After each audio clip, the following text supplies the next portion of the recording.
अब गाइज आपके सामने जो फॉर्म है उत्तर प्रदेश ग्रामीण बैंक का आप देख सकते हैं। यहाँ पर लिखा हुआ है उत्तर प्रदेश ग्रामीण बैंक सरकार के स्वामित्वाधीन अनुसूचित बैंक। अब यहाँ पर आप देख सकते हैं खाता खोलते समय ग्राहक की आईडी से विवरण का मिलान करना होगा। और यहाँ पर आप देख सकते हैं व्यक्तियों के लिए खाता खोलने का फॉर्म, यानी कि ये जो आपका फॉर्म है आपके खाते के लिए है। तो अब आपको सबसे पहले बता दें कि आपके पास डॉक्यूमेंटेशन क्या क्या होने चाहिए। तो सबसे पहले आपके पास एक आधार कार्ड होना चाहिए, जो कि यहाँ पर हम लिख देते हैं आधार कार्ड। और दूसरा आपके पास पैन कार्ड होना चाहिए। और तीसरा जो है आपके पास पासपोर्ट साइज जो आपका फोटो होता है वो 2 फोटो होने चाहिए यहाँ पर होने चाहिए। प्लस में आपका जो ये आधार कार्ड है और पैन कार्ड है ये दोनों ओरिजिनल होने चाहिए, ओरिजिनल आपके पास होने चाहिए। और इन दोनों की फोटो कॉपी भी होनी चाहिए, तभी तो आपका जो खाता है वो खुल पाएगा, अन्यथा नहीं खुल पाएगा। यदि आपके पास पैन कार्ड नहीं होता है तो उस स्थिति में आपके पास निवास प्रमाण पत्र अथवा परिवार नकल रजिस्टर ये दोनों में से होने चाहिए जो डॉक्यूमेंट है। तो यहाँ पर ये दोनों डॉक्यूमेंट होने चाहिए। और आपके जो पासपोर्ट साइज जो फोटो होते हैं वो होने चाहिए। प्लस में आपके पास एक वैध मोबाइल नंबर होना चाहिए। वैध मतलब जिसमें कि रिचार्ज हो और एसएमएस आए जाए, तो वह आपके पास जरूर होनी चाहिए। तो अब गाइज आपको क्या करना होगा, यहाँ पर जो है देखने को मिला है शाखा। तो शाखे में आप क्या फिलअप करेंगे, आप जिस बैंक में खाता खुलवा रहे हैं वह किस जगह पर लोकेटेड है उस जगह का यहाँ पर नाम लिखना होगा। जैसे कि हमारा जो नियरेस्ट ब्रांच है वो है पैसियां ललाइन, तो यहाँ पर हम केवल पैसियां लिखते हैं। और बाकी जो कुछ भी छूट जाएगा वो खाता खोलते वक्त यहाँ पर जो खाता खोलेंगे अधिकारी वो है आपका डॉक्यूमेंट फिलअप कर देंगे। और अब आपको बताते हैं कि खाते का प्रकार क्या होना चाहिए। अब गाइज यहाँ पर जो खाता संख्या है जो देखने को मिल रहा है, यहाँ पर आपको कुछ भी टच नहीं करना है, क्योंकि ये जो काम होता है ये बैंक वाले करेंगे, क्योंकि ये बैंक वालों का काम होता है। और यहाँ पर आप जो तारीख है, आज का जो तारीख है आप यहाँ पर वो आज का तारीख डाल दीजिएगा। जो कुछ भी है, मान लीजिए आज का जो तारीख है वो 12 मार्च है, तो यहाँ पर हम 12 मार्च इस प्रकार से पूरा दिनांक जो है डालेंगे। उसके बाद से यहाँ पर आप दूसरा जो है CKYC संख्या, यहाँ पर भी आपको कुछ नहीं करना है, यानी कि ये जो ऊपर वाले ये जो लाइनें हैं यहाँ पर आपको कुछ भी नहीं करना है। अब यहाँ पर खाते का प्रकार चुनेंगे, तो यहाँ पर हमारा जो खाता का प्रकार होता है मोस्टली जो है बचत खाते होते हैं, तो इस प्रकार से आप बचत खाते पर क्लिक कर देंगे। यदि आपका करंट अकाउंट है तो यहाँ पर चालू खाता इस पे क्लिक करेंगे, अदरवाइज इसको छोड़ देंगे। और यदि आपका किसी दूसरे टाइप का खाता है तो यहाँ पर अन्य रहेगा। लेकिन ये दोनों जो खाते होते हैं बैंक वाले आपका जो है फिलअप करवाते हैं। मोस्टली आपको जो फॉर्म मिलता है बचत खाते के लिए इसी को आपको भरना होता है। तो यहाँ पर बचत वाले इस पे क्लिक कर लेंगे, इन दोनों ऑप्शनों को टच नहीं करेंगे। अब उसके बाद से टाइटल में यहाँ पर हिंदी में आप लिखेंगे अपना नाम जो आपके आधार कार्ड में हो। जिस प्रकार से आपके आधार कार्ड में होगा सेम टू सेम उसी प्रकार से यहाँ पर नाम लिखिएगा। तो जैसे कि हमारा नेम है यहाँ पर सुरजीत है, तो यहाँ पर टाइटल लगाएंगे। यदि टाइटल आपके उसमें है अदरवाइज इसको छोड़ दीजिएगा, टाइटल मत लगाइए। तो यहाँ पर इस प्रकार से हम अपना जो नेम है यहाँ पर लिखेंगे, यहाँ पर नाम लिख देंगे। उसके बाद से यहाँ पर आपका जो सरनेम है उसको यहाँ पर लिख दीजिएगा। अब यहाँ पर आप पुरुष हैं कि महिला यहाँ आप सिलेक्ट कर लीजिएगा। पुरुष है तो यहाँ पर इस प्रकार सिलेक्ट कर लीजिएगा। अब सिलेक्ट कर लेने के बाद यहाँ पर अब आपको जन्म तिथि अपना जो है इंटर करना होता है। तो हमारा जो जन्म तिथि यहाँ पर हम अपना जन्म तिथि इंटर कर देते हैं, जो कि हमारा जो जन्म तिथि इस प्रकार से हम अपने जन्म तिथि को फिलअप कर देंगे। अब यहाँ पर हमारा जो पैन कार्ड संख्या है यहाँ पर हम अपना पैन कार्ड संख्या भरेंगे जो भी हो। यहाँ पर आपके जो पैन कार्ड संख्या होते हैं वो 10 अंकों का होता है। तो यहाँ पर आप अपना पैन कार्ड संख्या जो है यहाँ पर फिलअप कर दीजिए। और यहाँ पर जो ग्राहक आईडी होता है वर्तमान में यदि हो तो आप डाल दीजिएगा। जैसे कि कुछ लोगों का जो पुराना खाता है उसमें दिया रहता है कस्टमर आईडी, तो यहाँ पर वो लोग इंटर कर सकते हैं, अदरवाइज छोड़ सकते हैं। और इतना कुछ हो जाने के बाद यदि आपका ज्वाइंट खाता खुलवाना चाहते हैं आप, आपके लिए जो है यहाँ पर दूसरे वाले में एक ऑप्शन है। दूसरा वाला जो व्यक्ति खाता खुलवाएगा उसका यहाँ पर डेट ऑफ बर्थ रहेगा, उसका पैन कार्ड रहेगा, उसका कस्टमर आईडी अगर है तो इंटर करेंगे, अदरवाइज छोड़ देंगे इसको। अब उसके बाद से जहाँ पर आपको देखने को मिलेगा व्यवसाय, मोस्टली जो गांव के लोग होते हैं उन लोगों का जो व्यवसाय होता है वो कृषि होता है। तो यहाँ पर हम कृषि से लिख देंगे। उसके बाद से जो स्थिति होती है सामान्य होती है, तो यहाँ पर इस प्रकार से हम लिख देंगे। अब यहाँ तो वार्षिक आय यहाँ पर लिख सकते हैं अथवा यहाँ पर छोड़ सकते हैं वार्षिक आय जो है। उसके बाद से यहाँ पर प्रथम आवेदक के साथ रिश्ता, यदि आपके इस अकाउंट में 2 लोग हैं तो यहाँ पर आप रिश्ता लिखिएगा, अदरवाइज इसको भी छोड़ दीजिए। अब यहाँ पर जो राष्ट्रीयता है यहाँ पर आप भारतीय लिखेंगे। तो यहाँ पर हमारा जो राष्ट्रीयता है यहाँ पर भारतीय लिखते हैं। और यहाँ पर भारतीय इस प्रकार से लिख देंगे। और अब उसके बाद से यहाँ पर पिता का जो नेम है उसको फिलअप करेंगे। तो हमारे जो पिता का नेम है इसको यहाँ पर लिख देते हैं। यहाँ पर गाइज आप अपने पिता का नाम आप अपने आधार कार्ड के हिसाब से ही लिखिएगा, जो आपके आधार कार्ड में जैसा रहेगा ठीक उसी प्रकार से यहाँ पर आपको अपने पिता का नाम लिखना। और माता का नाम जो भी है वो यहाँ पर आप लिख दीजिएगा, क्योंकि आपके आधार कार्ड में तो माता का सामने स्पष्ट रूप से लिखा नहीं रहता है। तो यहाँ पर आप अपने माता का नाम अच्छे से लिखिएगा। जो यहाँ पर यदि आपका ज्वाइंट अकाउंट है तो उसका भी यहाँ व्यवसाय लिखना होगा, स्थिति लिखना होगा, वार्षिक आय लिखना, प्रथम आवेदक यानी कि इस व्यक्ति के साथ इसका क्या रिश्ता है उसको यहाँ पर लिखना हो, और उसका राष्ट्रीयता और उसके पिता का नाम और माता का नाम जो कुछ भी है यहाँ पर फिलअप करना हो। अब आ जाता है यहाँ पर आपका मैरिटल स्टेटस, यानी कि आपकी जो विवाहित स्थिति है क्या है, कृपया निम्न से चयन। तो यहाँ पर यदि आप विवाहित हैं तो विवाहित पे सिलेक्ट करेंगे, अथवा अविवाहित है तो अविवाहित पे इस पे सिलेक्ट कर लेते हैं। और अब यहाँ पर आपका वर्ग आ जाता है, एससी है, एसटी है, ओबीसी है, सामान्य है अथवा अन्य। तो यहाँ पर हमारा जो भी कास्ट है, तो यहाँ पर हमारा जो कास्ट है उस ओबीसी है, तो यहाँ पर हम इस कास्ट को ओबीसी इस ऑप्शन पर सिलेक्ट कर लेते हैं। अब उसके बाद से यहाँ देखने को मिल जाता है वेतनभोगी, स्वनियोजित, पेशेवर, राजनीति, गृहिणी, विद्यार्थी, रक्षाकर्मी अथवा यहाँ पर सेवानिवृत्त, stock broker, antique deal, arms dealer, व्यवसाय। तो यहाँ पर जो लोग जैसे कि यहाँ पर व्यवसाय जो लिखे हैं कृषि, तो यहाँ पर हम कृषि सिलेक्ट कर लेंगे। आप यदि नवा और आप पढ़ रहे हैं तो यहाँ पर आप कृषि मत सिलेक्ट कीजिएगा, यहाँ पर विद्यार्थी आप लिखिएगा और यहाँ पर भी विद्यार्थी सिलेक्ट कीजिए। और विद्यार्थी की स्थिति में यहाँ पर जो आपकी वार्षिक आय होगी वह 0 होगी। यहाँ पर यदि नाबालिग है तो इसको सिलेक्ट करें, अदरवाइज इन सभी को आप कुछ भी मत यहाँ पर सिलेक्ट कीजिएगा। यदि आप एनआरआई और भारत से आप बाहर रहते हैं तो आप एनआरआई वाला ऑप्शन यहाँ पर सिलेक्ट करेंगे। और यहाँ पर जो यहाँ पर ऑप्शन देखने को मिल रहा है इसमें क्या करते हैं, पेशेवर, आप यहाँ पर पेशेवर सिलेक्ट कर सकते हैं अथवा व्यवसाय सिलेक्ट कर सकते हैं। लेकिन ये जो ऑप्शन एनआरआई के मामले में आप बैंक से सलाह लेकर ही आप यहाँ पर फिलअप कीजिए। अब यहाँ पर यदि आप नाबालिग हैं तो इस स्थिति में नाबालिग का जन्म प्रमाण पत्र है उसको संलग्न करना होता है। यहाँ पर यदि आप नाबालिग हैं तो इसके लिए यह है, अदरवाइज इस ऑप्शन को भी आप छोड़ दें। अब यहाँ पर आपका जो धर्म है इसको सेलेक्ट करना, जैसे कि भाई 4 धर्म होते हैं, हिंदू, मुस्लिम, ईसाई। तो यहाँ पर आपका जो धर्म होगा आप यहाँ पर सिलेक्ट कीजिएगा। जैसे कि हमारा जो धर्म है वो हिंदू है, तो यहाँ पर हम इस धर्म पे क्लिक करेंगे। अब यदि आप यहाँ पर दिव्यांगत हैं तो आप इस स्थिति में हाँ जो लिखेंगे लिखेंगे। उसके बाद यहाँ पर आपको लिखना दृष्टिबाधित है अथवा मित्र क्षमता वाले हैं, यानी कि आपके पास कुछ देखने की सुनने की क्षमता है और आप यहाँ पर मदद ले सकते हैं। तो इसके लिए ये जो ऑप्शन है ये यहाँ पर बैंक वालों से सलाह लेकर ही जो है फिलअप कीजिएगा। और आपका जो दृष्टिबाधित अथवा विकलांग दिव्यांग जो सर्टिफिकेट है उसमें जो कितनी प्रतिशतता है उसको भी यहाँ पर सिलेक्ट कर उसको भी यहाँ पर लिखना, तो यहाँ पर आप लिख दीजिए। अब यहाँ पर आ जाता है आवेदकों का नाम एवं आधार नंबर। तो ये अब यहाँ आपका जो नेम है यहाँ पर आपको लिखना। यार यदि आपके साथ तो और ज्वाइंट खाते वाले लोग हैं, ज्वाइंट करवाना चाहते हैं, तो आप यहाँ पर उनका जो है नाम लिखेंगे और उनका आधार नंबर लिख।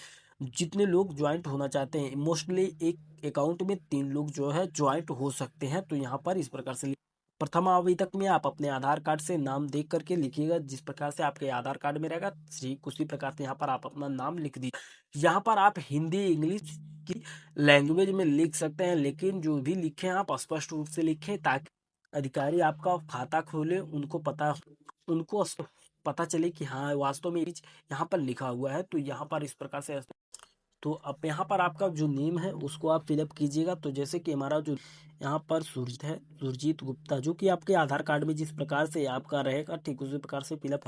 यहाँ पर आपका जो आधार कार्ड संख्या है इस प्रकार से यहाँ पर फिलअप कीजिएगा। जो कुछ यहाँ पर आप अपने आधार कार्ड का जो संख्या है यहाँ पर फिलअप कर दीजिएगा जो 12 अंकों का हो। अब इस बॉक्स में आ जाएंगे स्वयं में यहाँ पर स्वयं पे क्लिक करेंगे। अब आपको यहाँ पर अपेक्षित सुविधाओं में आपको क्या क्या चाहिए, तो सबसे पहले आपको पासबुक चाहिए तो आपको यहाँ पर क्लिक कर देगा। और यहाँ पर यदि चेकबुक आपको चाहिए तो आप इस पर क्लिक करेंगे, अदरवाइज इस ऑप्शन को आप छोड़। और यहाँ पर के पास यदि जीमेल आईडी है तो आप यहाँ पर उसका इस्तेमाल करेंगे और यहाँ पर अपने जीमेल आईडी को यहाँ पर इंटर कर देंगे। तो हम अपने जीमेल आईडी को इंटर कर देंगे। और ये आपको डेबिट कार्ड भी यदि चाहिए तो आप यहाँ पर क्लिक का। और मोबाइल बैंकिंग, यदि आपको मोबाइल बैंकिंग सुविधा उपलब्ध कर तो आपको यहाँ पर देखने को मिल जाएगा मोबाइल बैंकिंग, इस पे क्लिक कर जो कुछ भी होगा आपके खाते की सुपुर्दगी में होगा, तो यहाँ पर आप इस ऑप्शन को जरूर क्लिक कर। अब आप देख लीजिए सही से, यहाँ पर आपको पहला चाहिए, दूसरा ईमेल आईडी यदि आपके पास है तो आप उसको यहाँ पर क्लिक कर दीजिए, और शाखे में सुपुर्दगी आपको हमेशा चाहिए तो इस पर क्लिक कर दीजिएगा। और रुपे से डेबिट, तो आपको जो डेबिट कार्ड होता है एटीएम कार्ड उसको चाहिए तो आप इस पर क्लिक कर दीजिएगा। और मोबाइल बैंकिंग यदि आपको इनेबल करवाना है तो आप इस पर जरूर क्लिक कर। इतना कर देने के बाद अब आपके जो डेबिट कार्ड यानी एटीएम कार्ड पे नाम, तो आपको यहाँ पर हुआ नाम इंटर हुआ, जो कि आपके आधार में जो इंग्लिश में लिखा रहेगा वर्ड, आपको उस पर क्लिक करना है। अथवा यहाँ पर आप अपने डेबिट कार्ड में दूसरा भी नाम लिखवा। तो चलिए यहाँ पर डेबिट कार्ड में जो नेम चाहिए उसको यहाँ पर लिख लेते हैं। अब यहाँ पर हमको जो डेबिट कार्ड में नाम चाहिए यहाँ पर हमने फिलअप कर दिया। ठीक इसी प्रकार से जो हमारा डेबिट कार्ड आएगा इस प्रकार से लिखा हुआ आएगा। अब यहाँ पर फर्स्ट पेज हो, अब यहाँ पर जो फर्स्ट पेज का काम है वह हो गया। अब यहाँ पर देखते हैं सेकंड पेज में क्या है। सेकंड पेज में आपको देखने को मिल जाएगा, पहला आपका जो फ्लैट संख्या मकान संख्या है उसको डाल दीजिएगा। उसके बाद से गली रोड अथवा क्षेत्र का जो स्थान है उसको डाल दीजिएगा। तीसरा है शहर अथवा जिला जो है उसको डाल दीजिएगा। उसके बाद से स्टेट जो है आपका उसको डाल, और पिन कोड जो है उसको डाल दीजिएगा। उसके बाद टेलीफोन नंबर यदि है तो डालिएगा, अदरवाइज छोड़ दीजिएगा। यहाँ पर मोबाइल नंबर इंटर कीजिएगा और जीमेल आईडी जो है यहाँ पर फिलअप कीजिएगा। तो चलिए फटाफट उस डेटा को यहाँ पर फिलअप कर लेते हैं क्योंकि वीडियो ज़्यादा लंबा हो जाए। अब देखिए यहाँ पर हमने जो हमारा मकान संख्या यहाँ पर फिलअप कर दिए, हमारे गांव का जो नेम है यहाँ पर फिलअप कर दिए। अब हमारा जो शहर है उसको यहाँ पर फिलअप किए। उसके बाद जो स्टेट है उसको फिलअप कर दिए। यहाँ पर जो पिन कोड नंबर है एरिया का पिन कोड नंबर उसको यहाँ पर फिलअप कर दिए। उसके बाद से मोबाइल नंबर फिलअप कर दिए। उसके बाद से जीमेल आईडी, जिस जीमेल आईडी को नोटिफिकेशन चाहिए कि हमारे बैंक अकाउंट में क्या हुआ है दिन, सब इस पे मैसेज आएगा। अब इतना कुछ कर देने के बाद अब आपको यहाँ पर आपकी पढ़ाई से रिलेटेड, पढ़ाई आपने कहाँ तक की है उसको सिलेक्ट करना होता है। आप 1 से 8 तक केवल पढ़े हैं तो नॉन मैट्रिक पे क्लिक करेंगे, और यदि आप वहाँ से और अधिक तक पढ़े हैं 10 तक पढ़े हैं तो आप इस पे क्लिक करें। और यदि आप स्नातक किए हैं ग्रेजुएशन किए हैं तो इस पे क्लिक कीजिए। और यदि आप पीजी किए हैं यानी कि स्नातकोर किए हैं तो आप इस पे सिलेक्ट कीजिए। और अब यहाँ पर आपकी मासिक आय क्या है, तो यहाँ पर जो कुछ भी है यहाँ पर आप सिलेक्ट कर लीजिएगा, अदरवाइज इसको छोड़। अब यहाँ पर खाते में अपेक्षित वार्षिक टर्नओवर यहाँ पर यदि लिखना चाहें तो ठीक है, अदरवाइज इसको भी आप छोड़ दीजिए। यहाँ पर ये जो चीज़ें हैं यहाँ पर आपको कुछ भी नहीं करना है क्योंकि बैंक वाले जो है सिलेक्ट करेंगे। अब यहाँ पर आपको देखने का घोषणा पत्र, तो आपको इस घोषणा पत्र को सिलेक्ट कर ले। अब यहाँ पर घोषणा पत्र में जो है यहाँ पर मेन चीज़ आपको पढ़ करके फिलअप करना होता है। हम घोषित करते हैं कि हम किसी अन्य बैंकों से कोई ऋण सुविधा नहीं लिए हैं। और यहाँ पर हम घोषित करते हैं कि मेरे हमारे आपके अन्य बैंकों की शाखाओं में से निम्नलिखित जमा का खाते और ऋण हैं। यदि आप लोन लिए हैं कहीं तो यहाँ पर इसको सिलेक्ट करेंगे, अदरवाइज ऊपर वाला सिलेक्ट करेंगे। तो फर्स्ट वाले को सिलेक्ट करने वाले हैं, यहाँ पर सिलेक्ट कर देंगे इस। अब इस प्रकार से कर देने के बाद यहाँ से आप छोड़ दीजिएगा। अब यहाँ पर नीचे आइए। अब जैसा कि यहाँ पर आप देख सकते हैं, जैसे कि नीचे आने के बाद यहाँ पर आपको देखने को मिला साइन सिग्नेचर, तो यहाँ पर आप प्रथम आवेदक के तौर पे यहाँ पर आप सिग्नेचर मार दीजिएगा। जो भी आप सिग्नेचर जिस प्रकार से हैं यहाँ पर सिग्नेचर मार करके अब यहाँ पर आपका दूसरा जो काम है दूसरे पेज का ये भी हो गया। अब यहाँ से आप तीसरे पेज पे आइएगा।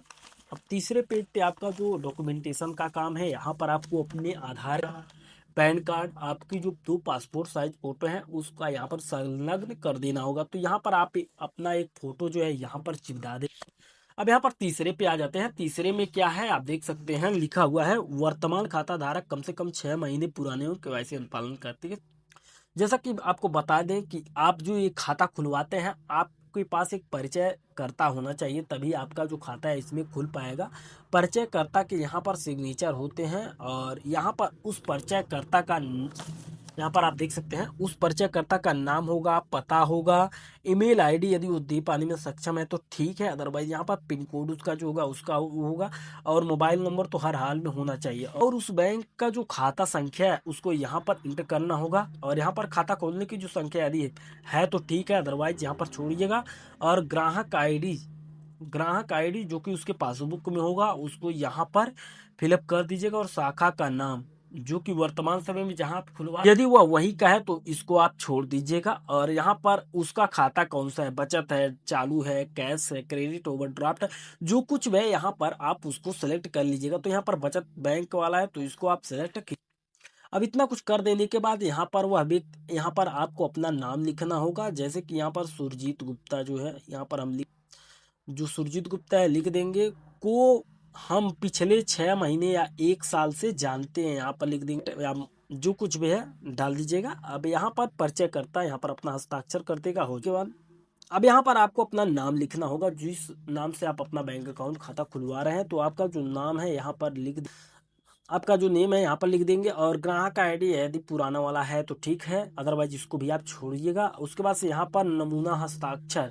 यानी कि आपका जो सिग्नेचर जो कुछ भी आप यहाँ पर इंटर कीजिएगा। और एक जो सिग्नेचर होगा, जब यहाँ पर आप फोटो अपना चस्पा कर देंगे यानी कि चिपका देंगे, तो आपका जो फोटो प्लस फोटो है उसको इस प्रकार से आप साइन कीजिएगा, इस प्रकार से कि आपके फोटो पर आधा जो सिग्नेचर है यहाँ पर इस प्रकार से चला जाए। इस प्रकार से आपको यहाँ पर चस्पा करना होगा। यदि ज्वाइंट है तो भी यहाँ पर ज्वाइंट वाले का जो पर्सन का नेम है यहाँ पर लिखेंगे, उसका सिग्नेचर यहाँ पर रहेगा। और एक सिग्नेचर ऐसा रहेगा कि आपका जो फोटो है इस पे आधा चढ़ा रहे, इस प्रकार से आपको सिग्नेचर कर। अब पुनः यहाँ पर आपको अपना हस्ताक्षर करना होगा। यहाँ पर जो कुछ भी है यहाँ पर आप अपना हस्ताक्षर कर देंगे, और यहाँ पर आप अपना नाम सबसे पहले लिख लेंगे, जो कुछ भी है आपका नाम इस प्रकार से नाम लिख देंगे। अब यहाँ पर इस जो फॉर्म है आपको, नीचे वाला जो फॉर्म है इसको छोड़ देना, आपको इस पे कुछ नहीं करना है। अब आपका तीसरा भी काम कंप्लीट हो गया, आपका जो तीसरा वाला फॉर्म फाइल है कंप्लीट होगा। अब यहाँ पर आपको चौथे में आना है। चौथे में अब आपका चौथे में यहाँ पर आपको अपना जो आप डॉक्यूमेंट देंगे, उस डॉक्यूमेंट का जो प्रकार आप दर्ज करेंगे। दस्तावेज का जो प्रकार है, तो यहाँ पर वर्तमान समय में सभी लोग आधार देते हैं, तो यहाँ पर आधार आधार लिखेंगे। यदि पैन कार्ड दे रहे हैं और पैन कार्ड है हमारे पास तो पैन कार्ड लिखेंगे, और यदि और कोई डॉक्यूमेंट है तो यहाँ पर लिखेंगे आधार लिखेंगे। यदि पैन कार्ड दे रहे हैं और पैन कार्ड है हमारे पास तो पैन कार्ड लिखेंगे, और यदि और कोई डॉक्यूमेंट है तो यहाँ पर लिखेंगे। अब यहाँ पर दस्तावेज का नंबर लिखेंगे, जो आधार का नंबर रहेगा उसको यहाँ पर लिख लेंगे, जो कि 12 अंकों का होगा। और पैन कार्ड का नंबर भी लिख लेंगे, जो कोई 10 अंकों का होगा। इस प्रकार से लिख लेने के बाद जारीकर्ता प्राधिकारी का हस्ताक्षर होगा, जो काम है वो अधिकारी अपना कर लेंगे। आधार कार्ड को आप पहले नंबर अपडेट कराइए रहिएगा, यानी कि खाता खुलवाने से पहले आप अपने आधार कार्ड को अपडेट करा लीजिएगा। और यहाँ पर आधार कार्ड पे इस प्रकार से सिलेक्ट कीजिएगा, और आधार कार्ड पे सिलेक्ट करने के बाद यहाँ पर आधार नंबर डाल दीजिएगा। और यदि आपके पास पासपोर्ट है तो पासपोर्ट डाल दीजिएगा, या अथवा इस ऑप्शन को आप छोड़ भी सकते हैं। अब इतना काम आप करने के बाद यहाँ से आपको बैक चले जाना होगा। अब यहाँ पर आपका जो चौथा काम है यहाँ पर ये भी कंप्लीट हो गया। अब आपको यहाँ पर जो आपका पांचवा काम है, उस स्थिति में है यदि आपके पास पैन कार्ड नहीं है तो फार्म 60 के तौर पे यहाँ पर आपको डॉक्यूमेंटेशन के तौर पे आपको यहाँ पर अपना नाम, फुल एड्रेस, टोटली जो चीज़ें होती हैं इसको लिखना होता है। अब गाइज आप यहाँ पर छठे जो यहाँ पर आप जब फॉर्म भरते हैं तो आपका जो छठवां नंबर में आता है, तो यहाँ पर आप एक यहाँ पर सिग्नेचर कर दीजिएगा, और यहाँ पर एक नाम लिख दीजिएगा, और यहाँ पर आप अपना जो दिनांक है उसको यहाँ पर फिलअप कर दीजिएगा, और यहाँ पर जो स्थान है उसको कर दीजिएगा, और यहाँ पर आपका छठवां भी काम पूरा हो गया। अब यानी कि जो आपका फॉर्म है पूर्ण रूप से आपने फिलअप कर दिया है, और आपका जो अकाउंट खोलने का प्रोसेस है फार्म भरने का वो पूरा हो गया है। अब इसमें जो कुछ भी कमी रह जाएगा, वो जो अधिकारीगण आपका खाता खोलेंगे वो पहले आपके इस फॉर्म को चेक करेंगे, और जो है आपका डॉक्यूमेंट चेक करेंगे। और वो आप जब खाता खुलवाने जाएं तो रियल डॉक्यूमेंट लेके जरूर जाएं, ताकि उनको चेक करने में आसानी हो। और वो यदि कहीं कुछ भी छूट रहा होगा तो वो लोग अपने से जो है यहाँ पर इस जगह पर फिलअप कर देंगे, और आपका जो खाता खोलने का प्रोसेस है वो लोग आगे कर देंगे, और आपका खाता 1 से 2 दिन के अंदर खुल जाएगा, और आपको पासबुक मिल जाएगा। और यदि आप एटीएम कार्ड जो है अप्लाई करना चाहते हैं साथ ही साथ, तो अभी मैं उसका भी एक वीडियो बना देता हूं, आप जा कर के हमारे इस चैनल पर चेक कर लीजिएगा, इसी के पास में रहेगा। और यहाँ पर ये फॉर्म कैसे भरना है इसको भी मैं बता देता हूँ। तो आप ये वीडियो काफ़ी लंबा हो रहा है, और ये वीडियो पसंद आए तो लाइक करें, और यदि आपको कुछ भी नहीं समझ में आता हो तो कमेंट करके आप ज़रूर पूछें, उसका उत्तर आपको तुरंत दिया जाएगा। तो मिलते हैं आपसे अगले वीडियो में, तब तक के लिए जय हिंद, जय भारत।